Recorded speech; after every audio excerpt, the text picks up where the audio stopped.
Tensions have escalated in the Persian Gulf region in the aftermath of U.S. President Donald Trump's decision unilaterally to withdraw the United States from the agreement limiting Iran's nuclear program. The U.S. military has implicated Iranian agents in several summer 2019 attacks on civilian ships sailing near Iran.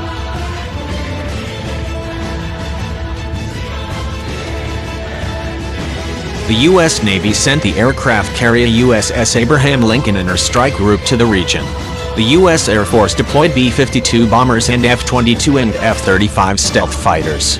If war breaks out, American forces likely will attempt to secure Gulf airspace by destroying or suppressing Iran's air forces.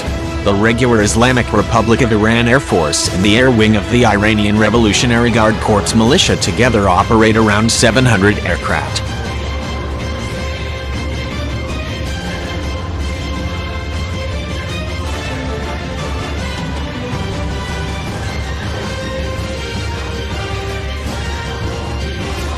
The IRF's 1970s vintage F-14s could be U.S. forces' first targets.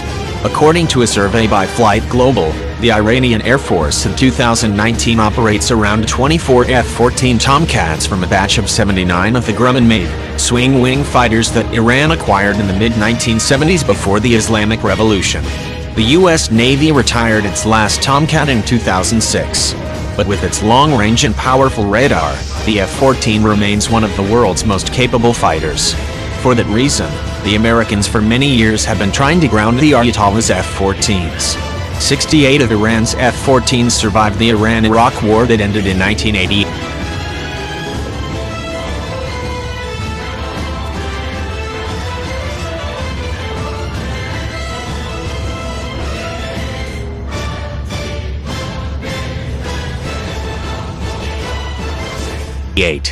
Sanctions that the United States imposed after the 1979 revolution prevented Iran from openly acquiring spare parts for the heavyweight fighters. Tehran established self-sufficiency programs not just in the Air Force, but across the nation's economy in an effort to satisfy material needs that foreign companies had once met. In many sectors, the self-sufficiency initiative worked. Besides producing all its own oil, Iran has declared itself autonomous in agriculture, steel production, electricity generation and civil aviation. But Iranian companies struggled to produce all the specialized parts that the Tomcat requires. Tehran turned to the black market, paying huge sums to shady middlemen to sneak F-14 parts into Iran. American authorities became aware of the illicit trade as early as 1998.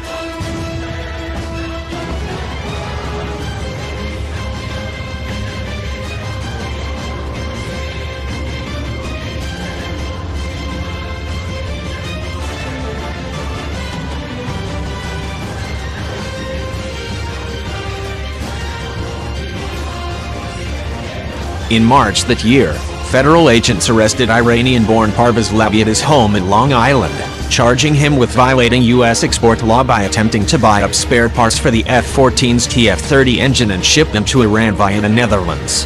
Lavie got 5 years in prison plus a $125,000 fine. More arrests followed. In 1998, an aircraft parts vendor in San Diego told U.S. Customs officials that Multicolor Limited in California had requested price information for air intake seals used only on the F-14. Agents arrested Multicolor's Saeed Hamaami, a naturalized Canadian from Iran, and Yulang Feng, a Malaysian citizen. Bank records subpoenaed by the Customs Service showed that Multicolor Limited had made 399 payments totaling $2.26 million to military parts brokers since 1995 and had received deposits of $2.21 million, the Washington Post reported.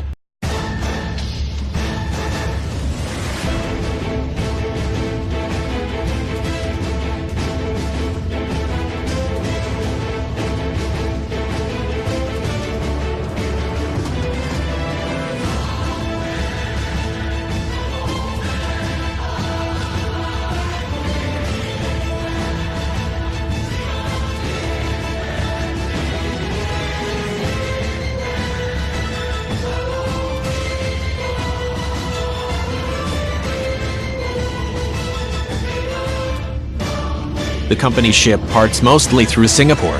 The feds began investigating 18 companies that had supplied airplane components to Multicore. In September 2003, U.S. authorities nabbed Iranian Sirsak Abasapian in a South Florida hotel as part of a sting operation. Agents had showed Abasapian several F-14 parts worth $800,000 and arrested him after he offered to buy the components. While these components may appear relatively innocuous to the untrained eye, they are tightly controlled for good reason, Immigration and Customs Enforcement Interim Agent Jesus Torres said in a statement. In the wrong hands, they pose a potential threat to Americans at home and abroad. Even with U.S. authorities tamping down on the illicit trade in F-14 parts, Iran persisted. After shutting down Multicore, the feds confiscated the firm's Tomcat components and sent them to the Defense Department's Surplus Parts Office. In 2005, a company allegedly Iranian bought the very same parts from the military.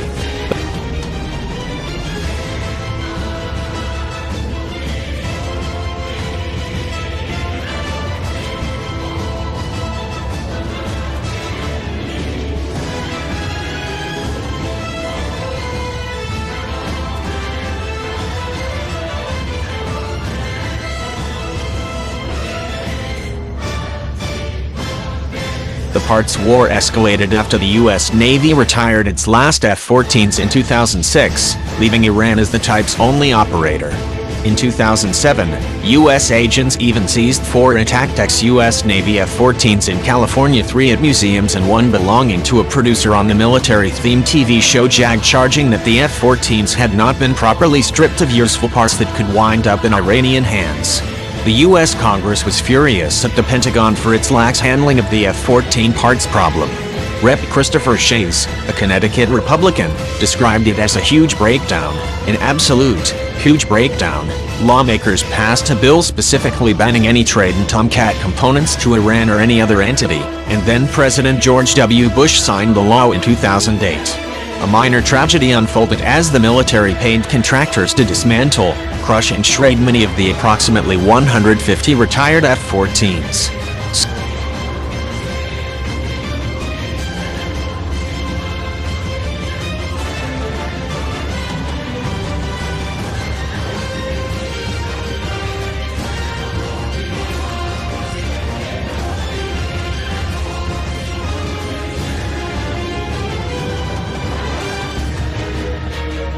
Scores of old F-14s properly demilitarized are still on display in museums across the United States. But none remain at the famous airplane boneyard in Arizona, where the Pentagon stores retired planes just in case it needs them again. Even so, the underground trade in Tomcat parts continues, with shady companies scouring the planet for leftover components. In early 2014, the U.S. Department of Homeland Security investigated Israeli arms dealers that it said had twice tried to send F-14 spares to Iran. And in late 2016, an aviation expert from Dallas named Eric Johnston, a representative of the Fort Worth Aviation Museum and a Union Pacific Railroad worker, discovered the hulks of 2 old F-14s on private land in Temple, Texas.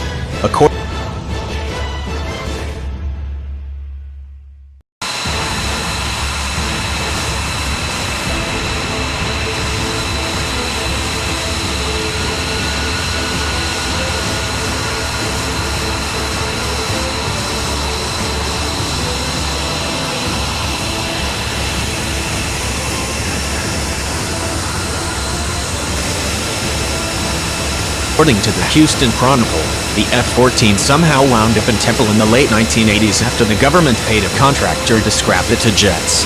It was a suspicious find. Johnston said he was shocked the F-14s for so long escaped the U.S. government's notice, especially considering Iran's strong interest in the type. The thing that kept stumping us was why the F-14s were there, Johnston mused. David Axe serves as defense editor of the National Interest. He is the author of the graphic novels War Fix, War is Boring and Machete Squad.